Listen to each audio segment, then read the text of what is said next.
बिल्कुल सही बता भी रहे हैं। लंदन में दुनिया भर के कई देशों के बैंक नोटों की नीलामी, अलग देशों के सालों पुराने नोट बिके।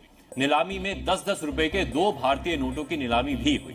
भारत के इन 2 नोटों की बोली 2.7 लाख रुपए तक जाने की उम्मीद थी, लेकिन आप जानकर हैरान हो जाएंगे, इनमें से 10 रुपए का एक नोट 6,90,000 रुपए और दूसरा नोट 5,80,000 रुपए में बिका है। यानी भारत के 2 नोट 12.7 लाख रुपए में बिके।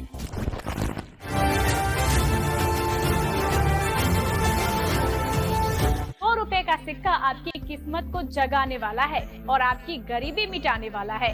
लेकिन एक बात गौर करने वाली है, यह ऑफर सीमित समय के लिए है और ₹2 खर्च करके 25 लाख रुपए तक कमा सकते हैं। सबसे कमाल की बात यह है कि आपको कहीं जाने की भी जरूरत नहीं है।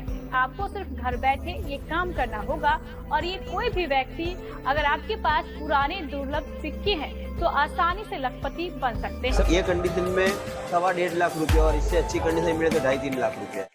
इस बंडल की क्या वैल्यू होगी? 2.5 लाख रुपए के ऊपर। देखो 2.5 लाख रुपए का एक बंडल है, इसकी क्या वैल्यू होगी? 1.5 लाख रुपए से 2 लाख रुपए। क्या आपने भी सुना है कि पुराने सिक्के या रेयर करेंसी नोट्स लाखों में बिकते हैं? अगर हाँ, तो ये एपिसोड देखना आपके लिए बहुत जरूरी है। तो ये जो सिक्का है इसका भारत से कनेक्शन है और ये लंदन में नीलाम हो रहा है। ये नीलामी जो है ये अंदाजा लगाया जा रहा है कि 2 लाख से लेकर 3 लाख पाउंड तक हो सकती है। अब अगर हम 2 लाख पाउंड को रुपए में कन्वर्ट करें तो ये हो जाता है 1,90,00,000 से ज्यादा। मतलब 2 करोड़ से लेकर 3 करोड़ रुपए तक में ये सिक्का बिक सकता है, इसकी नीलामी हो सकती है।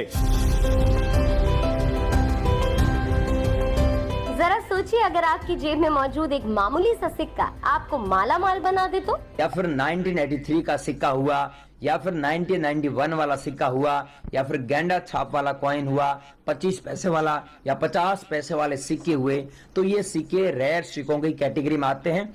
एक्सट्रीमली रेयर कॉइन है, मोस्ट वैल्यूएबल कॉइन है।